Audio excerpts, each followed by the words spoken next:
মালদার মোথাবাড়িতে অশান্তির ঘটনায় সুপ্রিম নির্দেশে নির্বাচন কমিশন এনআইএ-কে তদন্তভার দিয়েছে এবং গতকালই আমরা দেখেছি বিকেলে এনআইএ টিম পৌঁছে যায় মালদায় এবং মোথাবাড়ির কালিয়াচক 2 বিডিও অফিসে আজ এনআইএ টিম গতকালের পর আজও একেবারে সরেজমিনে তদন্তকারীরা ডিআইজির নেতৃত্বে অশান্তির তদন্ত করছে এনআইএ। বিডিও অফিসের নিরাপত্তায় থাকা কেন্দ্রীয় বাহিনীর সঙ্গেও কথা বলছেন আধিকারিকরা। সান্নিক রয়েছে আমার সঙ্গে সরাসরি। সান্নিক, আজ কোথায় কোথায় গেলেন এনআইএ আধিকারিকরা এবং এরপরই বা কোথায় কোথায় যেতে পারেন?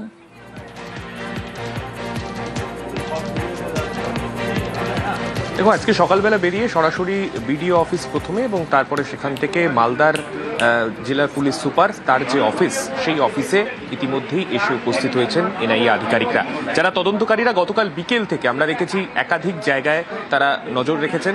অনেক যারা এই গোটা ঘটনার সঙ্গে যারা যারা সেই সময় উপস্থিত ছিলেন তাদের সঙ্গে কথা বলেছেন এবং পাশাপাশি বেশ কিছু এনকোয়ারির সঙ্গে তারা বেশ কিছু টাইমলাইন তারা তৈরি করেছিলেন। অর্থাৎ প্রথম দিন বুধবার দিন যে ঘটনা ঘটেছে তার প্রথম থেকে একেবারে পরপর কি কি ঘটনা ঘটেছিল সেই টাইমলাইন করার পরে আজকে আমরা যেটা দেখছি যারা প্রশাসনিক কর্তারা রয়েছেন, অর্থাৎ একদিকে এখানে এসপির অফিসে সেখানে এসে জেলার যিনি পুলিশ সুপার তার সঙ্গে যেমন তারা কথা বলছেন, এরপরে যারা এই জুডিশিয়াল অফিসাররা যারা সেদিন এই ঘটনার ভুক্তভোগী তাদের সঙ্গেও কিন্তু পাশাপাশি কথা বলার প্রক্রিয়া চালাচ্ছে এনআইএ। ইতিমধ্যেই আজকে যোগাযোগ করা হয়েছিল মালদা জেলাতে যে একজন জুডিশিয়াল অফিসার যিনি উপস্থিত রয়েছেন, যে মহিলার ভাইরাল একটি অডিও ক্লিপ প্রত্যেকে শুনেছিলেন, সেই জুডিশিয়াল অফিসার সেই বিচারকের সঙ্গে ইতিমধ্যেই এনআইএ টিম যোগাযোগ করেছে এবং কলকাতার টিম থেকেও বিভিন্ন জায়গায় যারা জুডিশিয়াল অফিসাররা যে 7 জন সেদিন আটকে পড়েছিলেন তাদের সঙ্গে যোগাযোগ চালানো হচ্ছে।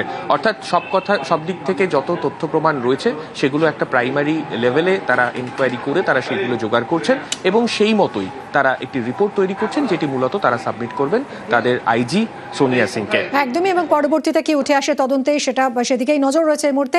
সান্নিক, ধন্যবাদ।